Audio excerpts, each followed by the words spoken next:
Most of the U.S. casualties here in Iraq are caused by roadside bombs, or IEDs as they're known, improvised explosive devices.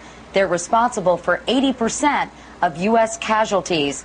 But another weapon is now taking more and more American lives. And as Lara Logan reports, it's almost impossible to defend against it.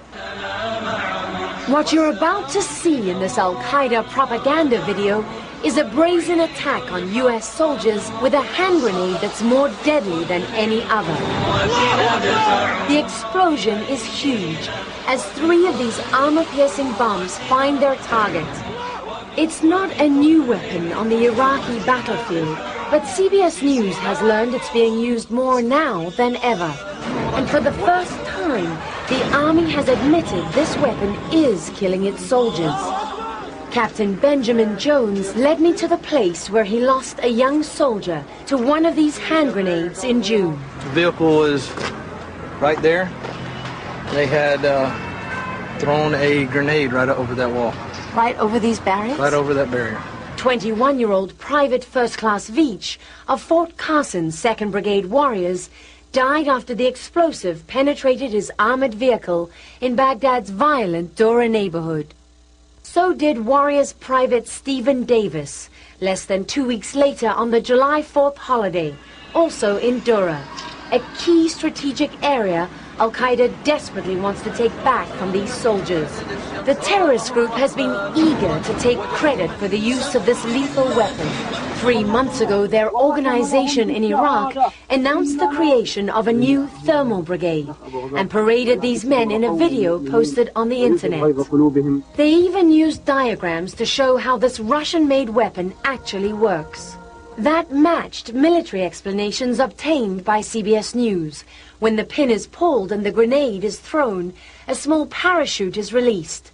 It stabilizes the grenade and ensures it comes down vertically on its target. The shape charge inside punches through the armor, and slow-burning explosives are released to ensure the deadliest effect. During the battle here in Dura, the Army says more and more of these hand grenades are being used. In firefights like this one that suddenly broke out during our visit there last week, it's yet another worry for the soldiers. The attack was led off with by a catastrophic explosion. Captain Jim Kearsey tells me armor-piercing hand grenades were used against his men on this street corner in a massive complex attack that killed 5 of his soldiers at the end of July. Turned south down this road. In another attack, Staff Sergeant Paul Crenshaw was almost killed just a few yards down the road when one of these grenades were thrown over this wall into his vehicle, wounding him and his gunner. Anytime there was a crowd of people as we drove by over here, it could have been any one of them standing there just waiting for us to come by. The soldiers say it's impossible to know when ordinary-looking civilians at the side of the road, like these men in the Al-Qaeda video, will suddenly launch their deadly weapons. And that makes attacks like this just about impossible to stop. In this environment, winning over the population is critical for U.S. soldiers, so they can't treat ordinary civilians on the street with suspicion all the time. And that makes them especially vulnerable to this weapon. Katie? And Lara, I understand these weapons are dangerous not only for those who are targeted, but for those who are using them.